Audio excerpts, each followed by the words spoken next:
Richards trying to scoot in there alone. It pinballs to the crease. Let's get it. Oh my God! Here we go. You're listening to the Street Bullies podcast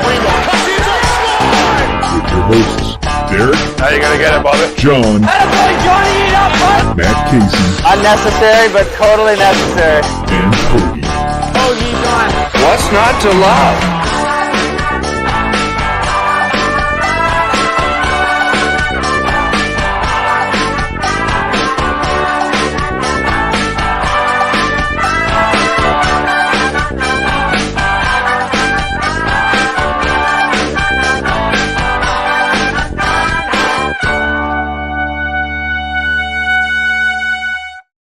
What's happening, everybody? Welcome to another episode of the Street Bullies. Nice try, Casey.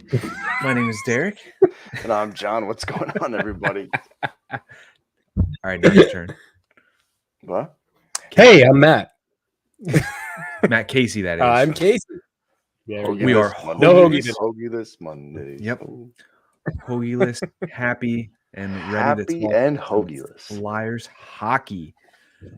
The 3 H's, let's call them that. Whatever. Anyways, we're in the midst of a game right now that the Flyers are currently winning. No spoilers, though, because Matt Casey has it DVR'd there, TiVo, whatever you want to call it. He's got the hopper. It's like the equivalent of like choking myself, I'm just sitting there watching the pain. Some people like that. I mean, to each their own. I'm not here to judge, but we have a good bit to get through in terms of last week's action, in terms of press conferences, which is becoming a weekly occurrence at this point because Torts always has something great to say and great to talk about. Or lack thereof, yeah. Or lack thereof, too, which is even better in most cases. But going back to last week, 3 games, Flyers dropped 2 of those 3 in regulation, 2 of them to Tampa and New Jersey, and they did beat the Islanders. Great, I guess. Awesome. Yeah. But let's talk about the contrast between some of these games. So we saw really one team play against the Tampa Bay Lightning, the team that we've all become accustomed to. And then those other 2 games against New Jersey and the Islanders, we saw a different team. Mm-hmm. So Matt Casey brought this up. I'm going to start with you. Tell me, yes, John, I'm starting with Casey. Are you upset? You missed a week. It's a Christmas miracle. You're being penalized here, all right, for missing a week. Do you want to bring it up? Do you want to talk about it? John, you can start. If it's going to be a thing, John, you go ahead and you start. I'm fine. But I'm fine. You can talk, Matt Casey. Thank you so much. Okay, no, I think this is your 2-minute penalty. You like saw Sam just said. You saw a team in the Islanders game and in the Devils game where you saw phenomenal structure. You didn't see a ton of scoring, but you know what? You saw a team that played 2 teams on paper that are significantly better than the Flyers. You saw them play them very hard and play them very good. Versus Tampa Bay. Played very well. Playing good, whatever. John's just upset. You keep going. go teach 3rd grade edition or whatever you do. 4th grade. Versus Tampa Bay, which it just showed their power play was disgusting. I mean, it made us look like a pee-wee team. And they just showed their top end talent. They showed why they've gone to 3 consecutive Stanley Cups, and we are nowhere near that level. And I think we were just scared. We were just scared of that Tampa Bay team because you saw, in contrast versus Jersey, we controlled that entire game with the exception of about 2 minutes of the whole thing. So I'm a glass half full kind of guy. I'm optimistic that 2 of the 3 games at least we were competitive. And John, you said before the season started, as long as we're competitive in most of these games, then whoa, all right. then we'll be happy. Unfortunately, that's what we're seeing. We're seeing competitive games that we're losing. Yeah, I said that. I don't mean it anymore, though. You want the wins. Yeah, I'm getting to the point where just competitiveness is not cutting it anymore. But kind of to piggyback off what you said, Casey, I think when you look at the Islanders game, that might have been our best game of the season, at least top 3, which I don't know is saying much. The best game we've won. I think the Devils game may have been the best game we played, to be honest with For you. sure. Might have been. But if you look at both those games, like that represented the best version of this Flyers team, where it's like they lay it out all on the line. They play just a very competitive game, but the skill's just not there. You know, they just can't match up with 95% of the rest of the league in terms of skill, where it's like that effort keeps them in games, but they just don't have what puts them over the hump. Right. And that's fair. I feel like, and we'll get into it a little bit later with the press conferences, I think Tortorella has a very good understanding of that, knowing that we don't have that skill. So it's going to be very tough to keep up with the opposition. I'm not going to say compete, because the compete level is there. The skill level is not. Right. So it's encouraging at least to see them somewhat stick in some of these games. But yes, we did see a very different team against Tampa Bay, and that can be attributed to Tampa Bay just being leaps and bounds better. But against Jersey, a very hot team right now, 11 straight road wins, something like that. They just had a bunch of wins in a row. They're frauds. They're friggin' frauds. After, like, I don't know how the hell that team has won 11 straight road games. It is like, pretty wild. Well, they scored more goals than the opposing team. That's how it happens, really. All right, goals are goals are good. Goals are a little tough for us. I would take some goals. What are we averaging? Absolutely. Like 1.8 goals per game or something? I think it's like 2.1 or something like that. Wolf. And it's just because we've had like 2 games where we've had like 4 or 5 goals, so that's like skewing it a little bit. But it's not. I mean, it does make you think though, like if we could get some of the band back together, you know, with Atkinson and JVR, could we end up squeaking in a few more wins?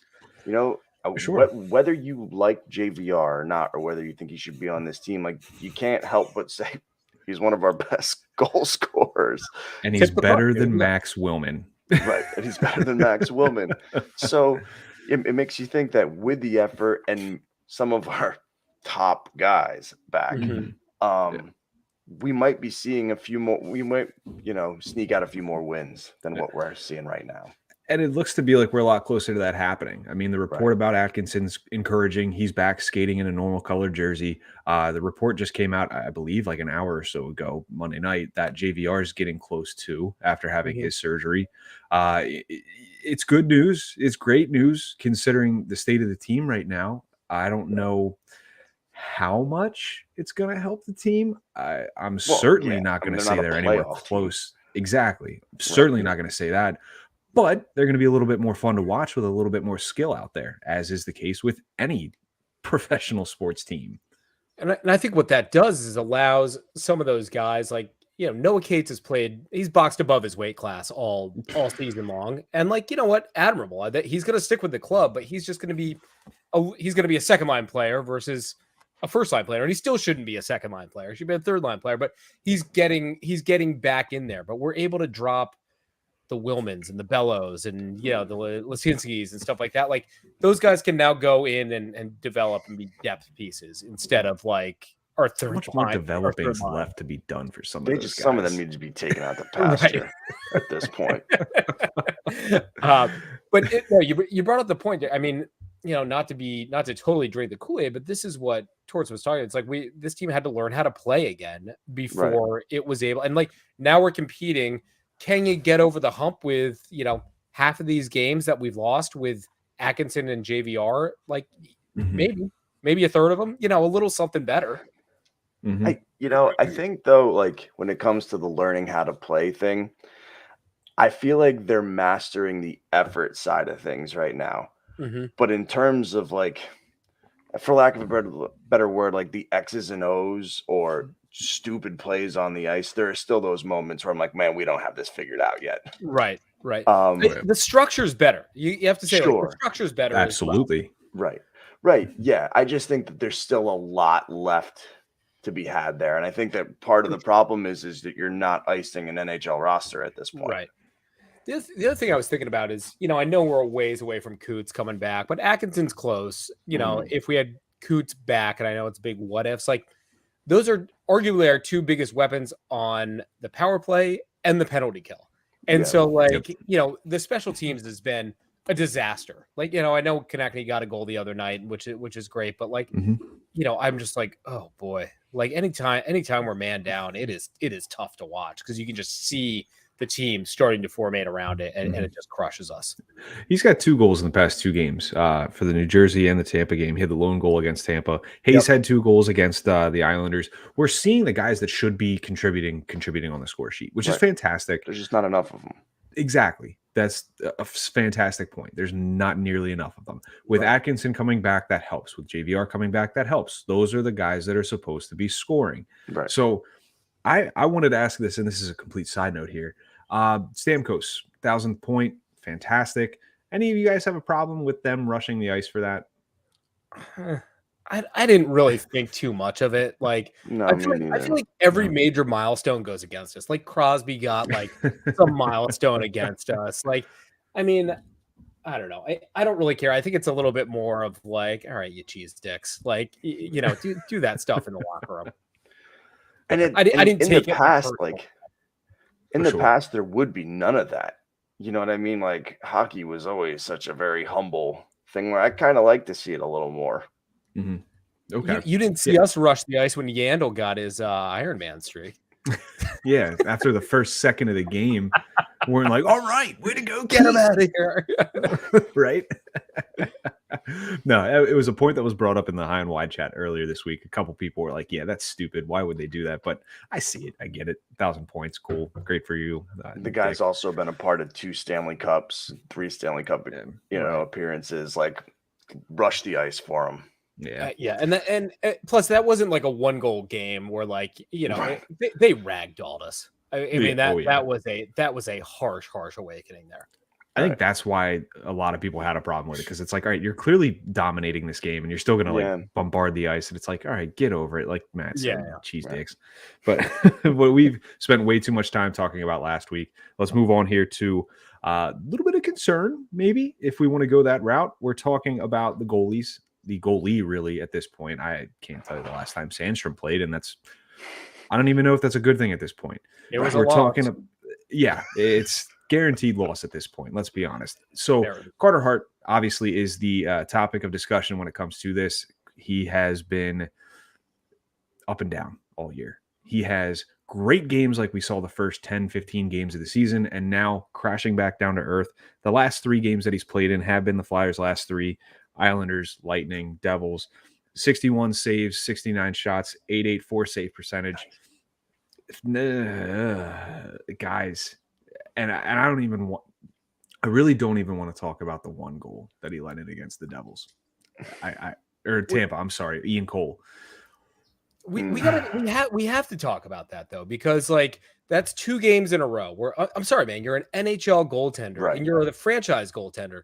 You got to be able to save a puck bouncing off the boards with nobody on you. You have to do it, and chances are we weren't going to win that game, but that put them up 3-1 or 3-0. We ended up getting all back for a 3-1. So like, that is a difference in the mentality of the team there. And then against the Devils, you see just, the Fredo flip right into Sealer. And I'm sure it's Sealer's fault. Like he seemed a little close to him. There was just a lack of communication there. But again, that's a goal that is on Hart, in my opinion, where like, you got to be decisive with the puck. Yeah. And right now, when we are dealing with 0 room for error, you can't make those mistakes. And, the argument is, oh, well, he's bailing this team out. Maybe at the beginning of the year, but against the Devils, man, like we limited them to 18 shots. Right. Mm-hmm. And he let 3 of them by. Let 3 by. That's no good. No, and absolutely not. We don't have a solution. I'm not saying get rid of Hart or anything like that, but like, I think they're probably riding him a little bit too much out of necessity. They don't trust Sandstrom right now. Well, I think, in the beginning of the year, right, when he was standing on his head and we were like, well, this is a guy for some reason can stop all the difficult shots. So when it comes to the easy gimme ones, he lets him in. When we were kind of like, we're all right with it because look what he's been able to do. But at this point, and you said it, Casey, he's an NHL goaltender. You've got to stop the gimmies. And for some reason, I feel like over and over and over again, we're trying to defend his play on a bad goal because of what else he's able to do the rest of the night. Mm-hmm. You talk about playing a full 60. Mm-hmm. A goalie's got to be able to do that. A goalie has to stop the pucks that aren't supposed to go in the net because they're not a high quality shot.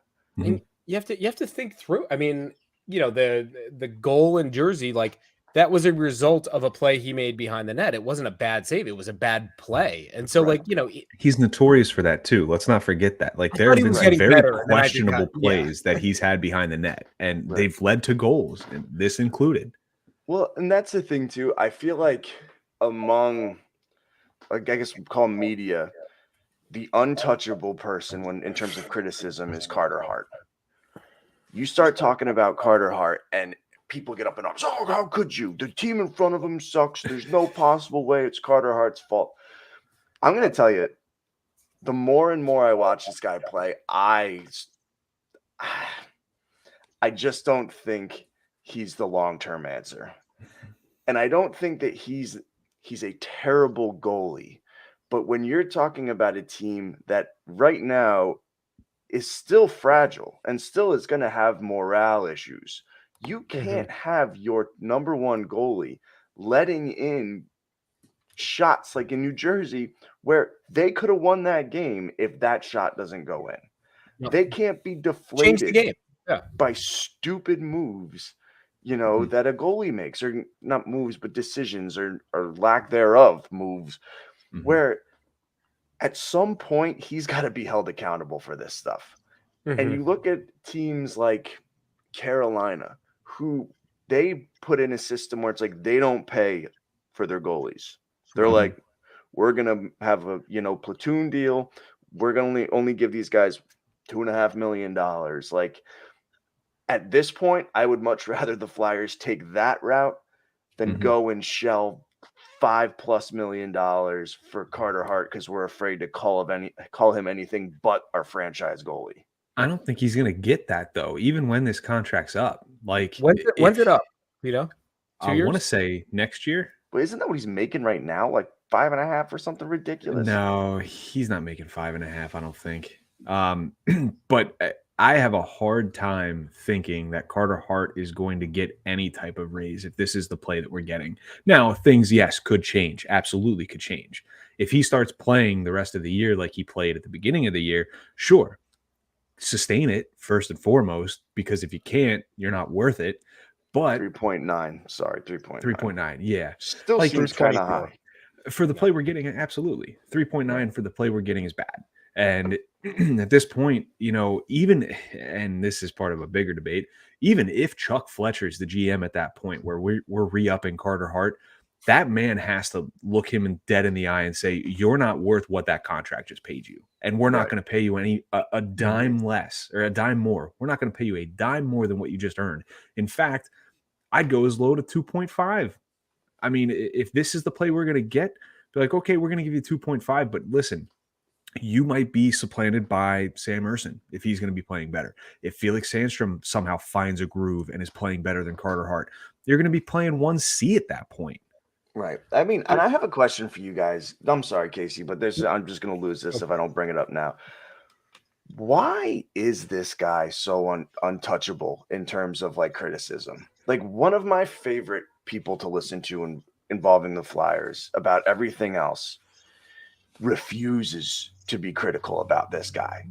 I just don't understand why we can't criticize Carter Hart's play. Like, do you sit there every time he makes a bad play and go, well, if the team was better in front of him, that wouldn't have happened? Well, I'll answer that with a question too. What's the one position the Flyers have not had for the past how many decades? Like a solid, stable player at that position. But wouldn't that make you more critical about his play? Like to me, sure. That's how I take to some. Yeah, but that's the thing. You'll take it that way. Others will take it as he can do no wrong I just feel like because anybody who has a mouthpiece refuses to be critical about this guy. I feel like it's a combination of things. One, Derek, to your point, it's, what year was it? 17, where we had the platoon, the 8 goaltender. Like, right. I don't ever want to go through that again. Right. That was a train wreck, and that's different Absolutely. than the Carolina platoon effort that you were talking about. That's John. that's a 1A, 1B type thing. And 1C, 1D, 1E, 1A, like that. But I also think there's something to it where, everyone is very critical about how bad we draft and how we don't grow talent. Like, Carter Hart's a guy we drafted. Carter Hart's a guy that we have grown. Carter Hart came up once, the day that Hextall was fired. Basically, didn't he get called up? Like, that was the thing. And so I think there's a little bit of the, like, we got to make this guy work, because he personifies the homegrown talent that we're trying to get through. And I think at first it was like, couldn't critique him because he was too young and he was put into a bad position. Then you couldn't critique him because it was the bubble. COVID. Actually, he played pretty well in the bubble, quite frankly. Yeah. But then it was like COVID year. He lost his mind. Then it was like team was disastrous in front of for 2 years. Now, it's like team's still not great, but in a situation like New Jersey, you can't say that he was in a bad environment. You can't say that. That was just a mistake. And I'm not saying like, put the guy out to pasture, but having that happen 2 games in a row and having it happen a handful of times earlier in the season too, it's just something that you got to keep an eye on. And I think, the level of awareness is going to come up if it happens more. He's running out of excuses at this point. Like you said, the bubble, the bad team in front of him, like, yes, still a bad team in front of him. But we discussed this before, where the defense this year is better than it was last year. It appears that it's better, like it's playing better. So that takes that excuse away. I'm not going to sit here, like you said, I'm not going to throw him to the wolves. I'm not going to say he's terrible, get him out of here. No, that's not, the intent behind this conversation. But the fact remains, we need better play from our goaltender position. And whether that's getting him a competent backup as opposed to Sandstrom, or getting him a backup that's going to push him and find out what this kid's made of. Like, yes, still a kid, sure, but I don't care about how fragile your confidence is at this point. I don't care how fragile your psyche is. You need to be mentally tough when you play goaltender in the NHL. And if you're not going to make it. I really wish we had Martin Jones. I'm not BSing. Well, apparently he's been playing pretty well. Playing well for Seattle, yeah. But I almost think too, I don't think it's a mental resilience at this point. I really don't. I don't think it's a confidence problem. I just think that there's these plays he's missing. Mm-hmm. I just think that there's like these moments that he's not reading the play correctly, or he's just a step behind, or whatever it is. I don't think it's the confidence narrative that we've played in the past. And I'm not necessarily sold on like a backup coming in to push him. You know what I mean? I almost feel like he might be somebody where it's a legitimate 1A, 1B type thing. Because if you, like me, are looking at this and going, maybe 2-3 years down the road when we're finally a competitive hockey team, we want our goalie to be somebody that we can count on and not let in this crap. Mm-hmm. And I think as of right now, I'm not sold on him being the answer. Not saying that he can't be, but I'm just thinking like as you're assessing this team, you can't go, we're setting goal. Like, no, absolutely not. You know what I mean? Yeah. I'll stick with what I said. I think there needs to be somebody behind him that if he's not going to press for the starting, quote unquote, starting goalie position, he needs to be playing at a level that has Carter Hart questioning if he's going to be the starter. Mm-hmm. Like that's and again, you want to call it a confidence issue. I think he just needs to figure out how to be the 1A or the starting goalie. Like that hasn't happened yet. And it's frustrating because, and to the kind of original point, he comes to the Flyers as one of the most decorated goalies in junior history, like one of the best goalies to ever play in the juniors. So the expectations were absolutely there, and they still are. It's just a matter of him being able, I don't want to say adjust to the NHL. He has adjusted to the NHL, but there are definitely some things about his game that he needs to fine tune and figure out relatively quickly at this point. Yeah. Right. I think one of the other things that it's always in the back of my mind is the Bobrovsky complex, where we gave up on a young homegrown goaltender a little early, and the guy ends up being a stud. And I think we're all kind of waiting for that to happen. It's like, oh, the moment we let him go to Arizona becomes a contender, and he becomes an all-star goalie. But boy, I think the other aspect is the mistakes he's making, they're ending up in the back of the net. So it's not like, we dodged a bullet on that one. Like he flipped it to Sealer, and Sealer had to ice it. Like, yeah, it's a mistake, but it's not a detrimental mistake. And we just don't have the scoring to bail Hart out of those mistakes either. And so it's, one end needs to help the other there. And right now, both of them are at half mast. Mm. Wonderful position to be in, right? I'm talking about the position the Flyers are in, not the whole half-mast thing. Anyways, no, I mean, if there's anything to add to that, obviously, I think we covered a lot of it. Yeah, and then it's probably something we'll visit again. Oh, I'm sure. And again. And again. And again and again. Forever. So, sticking with the defensive side of the game, there's been a demotion, if you want to call it that, and a promotion, if you want to call it that as well. Look at my pun. Okay, so Tony demotion. And what was the Ristolainen one? I'm drawing a blank. What's it? Risto Raisin? Risto Raisin, yes. Yes. It's the Risto Rising. Oh, between the singing and the corny Risto Rising. No need for a dad joke. We're doing this shit. Just kill me. Just kill me. No, to that point, though, we're seeing right now in terms of the way the pairings are working themselves out. Ristolainen is up on the top pair with Provorov, and D'Angelo has been demoted to the second pairing, I believe, if I'm not mistaken. Third pairing. He's down with Big Stick Nick Sealer. Oh, poor guy. I'm talking about Sealer. But no, I mean, let's talk a little bit about what may have led to this. So, John, give me your take on maybe the decision behind moving Ristolainen and D'Angelo here. I was about to say Sealer. Good Lord. Well, clearly Tortorella's not happy with what he's seeing from Tony D'Angelo. Right. So we obviously have a coach that is not shy about, proving a point early.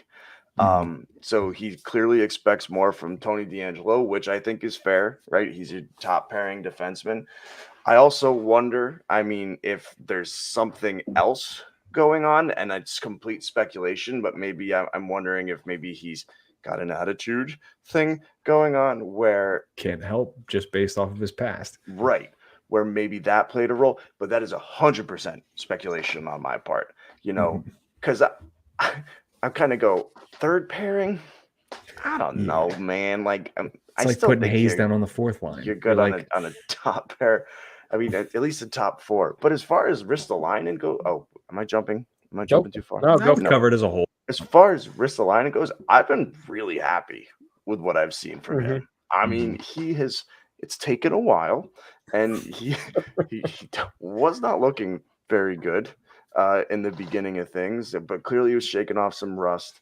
And now he looks like a viable option while Tony D'Angelo figures it out. I don't think he's a long-term option, but I think that maybe putting him there with him understanding, okay, this is not permanent. You're going to be up here. And then when Tony's ready, you're going to go back to the middle pair.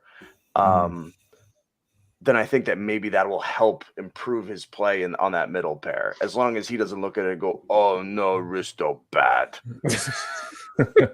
Wouldn't it be funny? Because I love how we always do like the Neanderthal Risto thing. Wouldn't it be funny if he was like, "Oh, hello, chaps"? Like he had like he's British now. Like what the hell? every time he talks, just classical music starts in the background. Oh boy! I hear the Intro to Game of Thrones every time he talks. It's been good to see Risto and Provorov. You know, I know I'm sure they tried it a handful of times last year to no avail, but they seem to be meshing well together. And I think Risto's like game has probably matured a little bit more. And you know, I'm quoting Flyers Daily or paraphrasing Flyers Daily, where you know they asked if Risto liked to get coached, and Torrance was like, "Oh yeah, he likes getting coached." And like, you know, the quote that they had was, "He's had 15 coaches in 8 years," which may be a fabrication, but it might not be. Like that might actually be accurate. I think Buffalo had 2 coaches this season. So I think it's 6. So you know, I like what I see from Risto.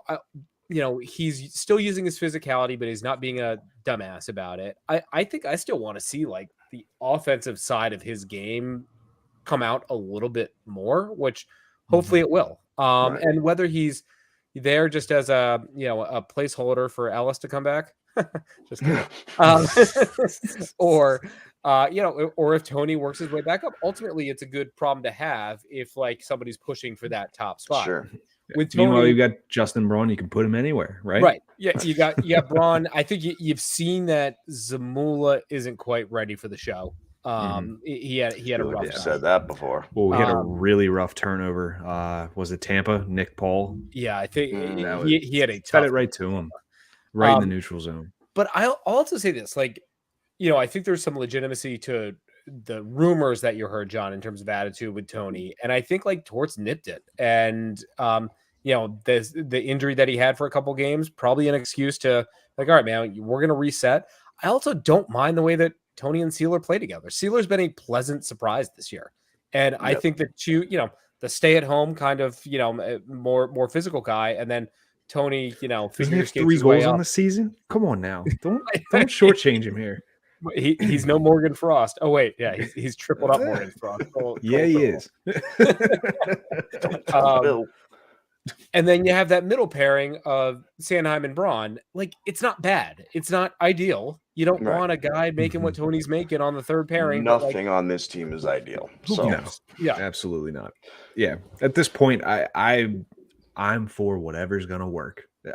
I don't care if you've got Provorov and D'Angelo playing on the third pairing. If Ristolainen and Sanheim are your first pair, but they're playing like they were last year, I don't care anymore. I don't. Right. If it's a reset for D'Angelo, great. If he can find his way back to the top pair, great. If Ristolainen says, nope, I'm the top pairing guy now and plays like it, even effing better. Right. That is a problem the Flyers would love to have. Right. Who wouldn't at this point? Like, if you're going to pay that top pairing, cool, awesome. Like that, he's being paid. I don't want to necessarily say like a top pairing guy, but if we can get a top pairing guy for what we're paying Risto, awesome. With the amount of money that you're investing in your top 4 defensemen, it would be a great issue to have where it's like, all of them could essentially be playing on that top pair. Yeah, absolutely. I can't argue with it. I think, you know, ideally, you would want to see D'Angelo find his way back to that top pair, playing the way a top pairing defenseman will play, get him back with Provorov, and they regain their form like they did from the beginning of the year. Then you can take what Risto did on the first pairing, if he's still successful at that time, hopefully, you know, help Sanheim a little bit, because not that he's been terrible, but hasn't been great. He had a goal tonight, which was nice to see. Woohoo! Yeah, great. Hey, you got to start somewhere, you know. Yeah, positives, right? Let's be optimistic here. Who's that? Sanheim? Yeah. Is he on a 4? Is he on a 4-game point streak? Something like that, probably. Guy's heating up. Yeah. Woo. Kindling, baby. 4 points in this market, man. In this economy, Jesus. It's like I look at Kevin Hayes, like he has what, like he's like a point a game player right now, and I'm I don't care. Like I don't care. I see him lumbering up the ice, and I get so frustrated. He needs to be a 3-point a game player right now. Talking Morgan Frost Jr. numbers here. That's where he needs to be to impress me. But blue line, okay, cool. Let's see how that works out. What we want to really talk about is part of a larger discussion in regards to, again, I feel like this is happening every single week, the press conferences with Tortorella. I think we need music to this. Like, we need a Torts' corner, you know, and it's just like this wacky, like you hear like it's like the Saturday morning cartoons, like you know, something funny. But I think it'd be funny if it was just a mashup of Torts Quest. Be like, that's stupid. What do you got? It's half empty tonight, like right. I've got my homework assignment here for the week. Yeah. But getting into the press conference here, in terms of a lot of stuff has happened. You know, he was telling reporters they're asking dumb questions. The responses he was giving versus when Chuck Fletcher took the podium. And I think that's what we really want to talk about in terms of the contrast between the two viewpoints, if you will. And John and I were talking a little bit before the show started while we were waiting on Casey here. And I think this is a great opportunity for John to take the mic and give us a little bit about his viewpoint. So see what I do with it. You've been waiting patiently. I'll go to you first on this one to make up for the fact that I went to Casey first. Casey's actually muted himself out of courtesy. I'm going to do the same, and you go right ahead. No, please don't do that. All right. Well, anyway, I do think it's really interesting because John Tortorella is trying so hard. Guys, come on. It's really hard for me. Be professional. Yeah. John Tortorella, you're not used to kids in the back of the class mocking you? Like, come on, be an adult. Is trying so hard to avoid the word rebuild, but he wants to say it so bad. He's like, rev your engines. He doesn't know what to do, but it's clearly a rebuild, and John Tortorella's bought into it. He understands that he has ripped this to the studs. He's doing what he can from step one, creating a culture, rebuilding this organization. Then Chuck Fletcher shows up. And he's like, well, guys, I mean, we're 5 points away from a wild card. And according to my manual, that means we're in a pretty good spot. So who knows? Maybe, we get a few guys back. Cam Atkinson return. We could be really competing. And I look at it this way. I don't necessarily think that John Tortorella and Chuck Fletcher are on different pages. I don't think that you look at that and go, well, John Tortorella thinks this is a rebuild, but Chuck Fletcher doesn't. I really think that Chuck Fletcher understands that this team is rebuilding. I just think that he's a little, because his job is kind of on the line, and I don't think the Flyers ownership wants to hear that word out of anybody's mouth. That's why he's going ahead and saying other things, kind of lip service to try to instill. A point. That was a point I wanted to make. Is he towing a line right now because he knows if he even breathes the word rebuild, right, Dave Scott's gonna be like, whoa. But the problem, aggressive recall. The verbiage. But the problem with that is the optics once again make it look like the Flyers, management is not on the same page. So whether or not they are, it's again this optic problem where it's like aggressive retail, here comes Nick Delorier. Like it's just not matching up. But Nick Delorier's been a delight for the record. For sure. Yes, no, absolutely. I know, but you know what I mean. How everybody don't you was dare like, slander Johnny Big Stick Hockey. Nick. This is what we're doing, Right. So like it just feeds into that kind of like, from an optics standpoint, it doesn't seem like the Flyers are all on the same page, even though I do think that Chuck Fletcher understands what needs to be done here. Go back a second real quick, because there was a conversation that was had in the High and Wide chat where apparently a report came out that Gaudreau wasn't even on Columbus's radar until they found out Gaudreau wasn't coming to Philadelphia. Okay. And then they made the moves that they needed to make. They called him and said they want him. How much of an indictment to the bad job that Chuck Fletcher's done is that to him? Because in my mind, I'm looking at that thinking, holy shit, man. Like, you fumbled the ball terribly. Like, you were a yard from the end. You Deshaun Jackson did. You were a yard out of the end zone and you dropped it. I don't know. I don't think that I don't really think that Chuck Fletcher was in a place to get Johnny Gaudreau. I don't think he could move the money to get him, and I think that even if he was trying everything under the sun, it just wasn't in the cards. And if he really did feel like this team was to rebuild, again, I don't want to have this conversation right now, but sure, Johnny Gaudreau was just not the move to make at the time. Okay. to counterpoint that, though, if you're still rebuilding, you've got, and I understand you got to start somewhere. And I don't want to make this a part of a giant discussion, just kind of going from here. Philadelphia, the Phillies, brought in Bryce Harper, and in turn, they brought in other people because they wanted to be there because Bryce Harper was there. And I won't call that a rebuild. I don't think the Phillies were rebuilding, but is it not a step towards rebuilding in bringing in Gaudreau when you can attract other guys to come in here? It's so different because there's a salary cap. Well, sure. In the NHL, where like salary cap aside, let's look at this as in like, hear me out here. Hear me out here. Salary cap aside. Okay, let's not say salary cap aside, but that aside, in terms of that, like if Chuck Fletcher was competent enough to make the salary cap work, let's pose it that way. Not salary cap aside, incompetence aside. If he was competent enough to make the salary cap work and sign Gaudreau, and moving forward, there was the appeal of playing with a guy like Gaudreau, maybe even a guy like Atkinson, if Konechny kept catching on. There's a nucleus there that you can build upon and add pieces. It's a little tiny nucleus, but it's a nucleus nonetheless.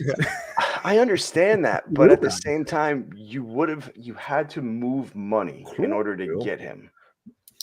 And in order to do that, multiple reports came out that in order to get rid of JVR, people wanted a first round pick, and I think when you're talking about asset management, even if you got Johnny Gaudreau, this team is not all of a sudden a playoff team because there's plenty of other holes. You get rid of your first round pick, that just wouldn't make sense. So for all the things that Chuck Fletcher's done, that it's a bonehead move, not signing Johnny Gaudreau to me is not even on the page. Okay. Let me ask you this. Hypothetically, if we know now what we know about Couturier, do you think that changes his mind? And I know you still have to move the money and do all that stuff, but I think that changes the mentality a little bit. Because all of a sudden you have Ellis and then you have Couturier, your top two players at each position, out. And I think if he had more clarity into the Couturier thing, I'm not saying a guarantee, but I think it would have been more likely than not that he goes after Gaudreau. I think I'm just having a really hard time removing the idea of moving the money. Like, I'm having a hard time even entertaining that idea, just because it's like, in my head, it's like, okay, but you still have to get rid of the money. That's Speaking fair. of, we in order to we have to find a way to get Ellis off these books. Like, it has to happen. Otherwise, we're going to keep reliving this again and again off like that. What is that? $6 million just sitting there that we can't play with until he goes on long-term into reserve, which can't be until the season starts. Right. What is it? 6.75, I think, isn't it? Is it that? I mean, and so, Couturier, I do have faith will come back, but Ellis is done. He's never going to play again. And I think that's between that and JVR's contract. I'm optimistic that something will happen this offseason, but then again, it's Chuck. You never know. I think that and I could be wrong here, but if Ellis retires, doesn't the cap hit affect Nashville at this point? Yep. So there's no and yes, you cannot, or I should say, no, you cannot tell Ellis and force him into retirement, but there can certainly be some strong suggestions if it's not feasible that he ever returns to the ice. So that's certainly a conversation that needs to be had, in my opinion. And I mean God, he could always come back. Nightmare. He could Brett Favre it and just come back. It's a paper move. And if Ellis wants to help the Flyers out for whatever reason, I don't see why he would. He should just say, hey, listen, okay, I'm retiring. That money comes off your books. Nashville pays it. But then if he comes back, I feel like Nashville doesn't have to pay it. I could be mistaken. No, but there's also insurance involved in it. It's like the cap space is all I care about. We would still have to pay him, but that is coming through insurance versus coming out of the actual Comcast. So that's a corporate thing, and they're going to be upset if he retires because they have to cover it, insure, whatever. Yeah. Okay, sure. But eat it. If you're going to want to make this team better, which is the end result, eat it. Right. I don't care.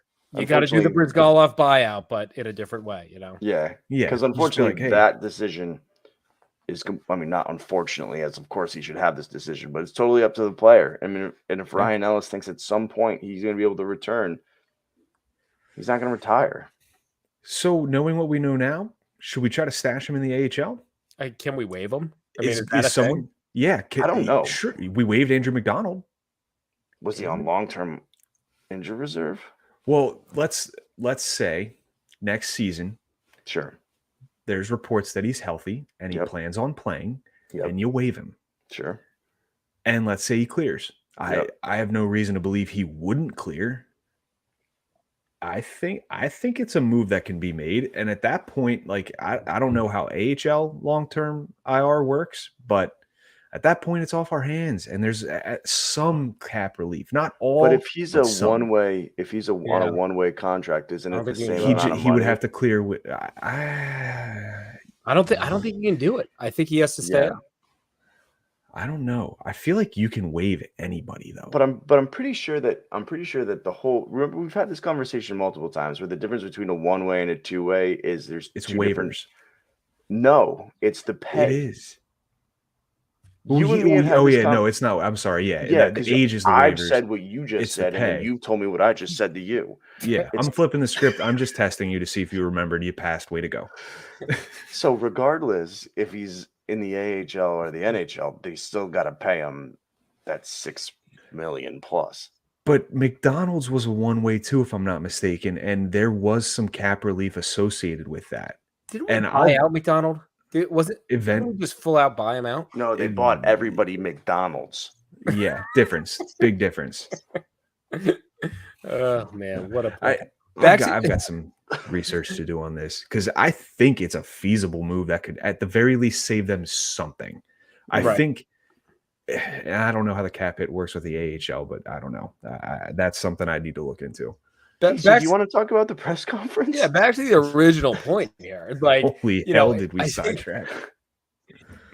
I think you're right, John. It's like to say everything except for a rebuild. He's like, yeah, we're basically like the Chip and Joanna of the hockey world here. We're gonna come in, renovate, gut it, make it look pretty, but it's gonna take 4 years and all of your money. So, and then Chuck is doing like the standard, like, I do it whenever I have to like do corporate presentations and stuff. I'm just like, yeah, we're down. But like, if you look at like the September numbers and how they go against last quarter, hey, we're on the upward trajectory. Like it's just spinning bullshit. And that is exactly what Chuck is doing there. Like he has to toe that line because he can't be like, yeah, we're rebuilding. Then all of a sudden it's like, oh, season ticket holders aren't renewing. Why? I can't imagine why. Right. Everybody reads between the lines, and like for better or for worse, we're a pretty savvy and like vocal fan base. Yeah. And so, I think everybody kind of sees the same thing, at least who follows the team pretty in depth. But you're right. There's just a disconnected messaging, and there has been for like a year. Oh yeah.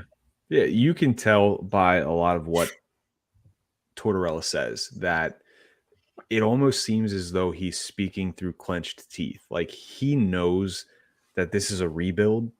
He absolutely knows, but he can't say it because Chuck Fletcher won't say it. Yeah, use the word.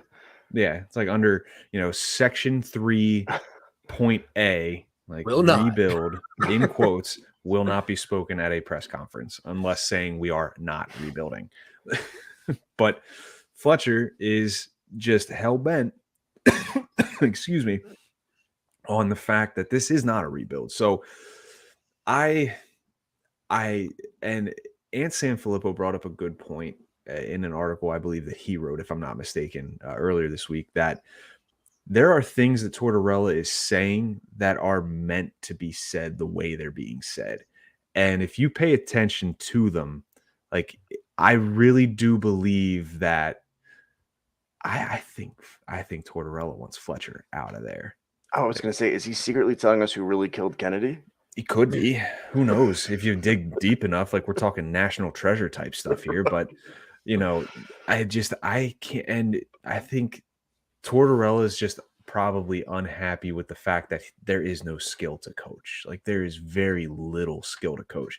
You can only rest your laurels on the moral victories for so long in terms of, they're giving great effort. how long before he's just going to get the complete shits of saying that? Right. And, I think that's what, to the shorter press conferences that Torres has, like, that's what he's like. He's like, yeah, my guys gave an effort, but like at the end of the day, like, I know it wasn't a win. Like, stop trying to box me into this thing. Right.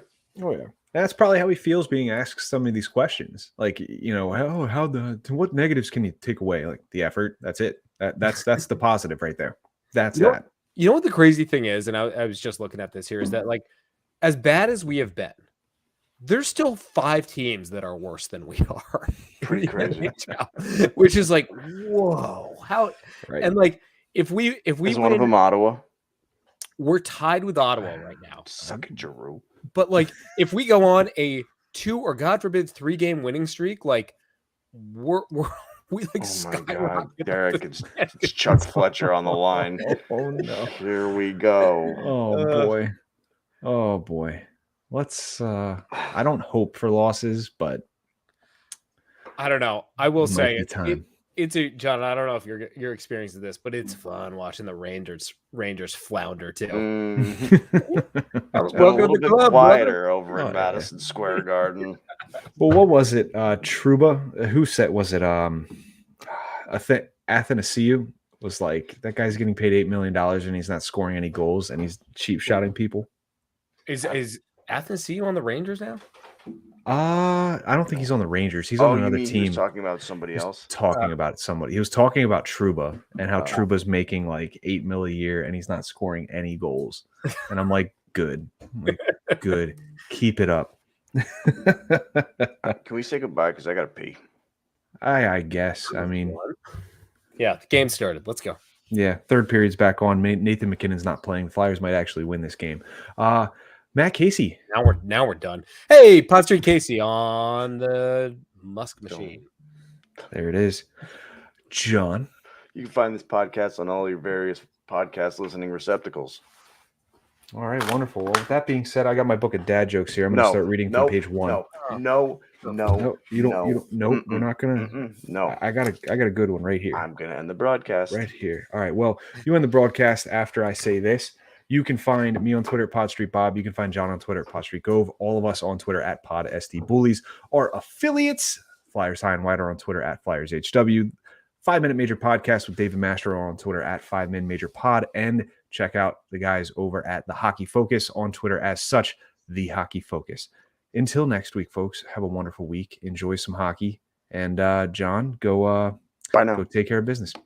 Bye now.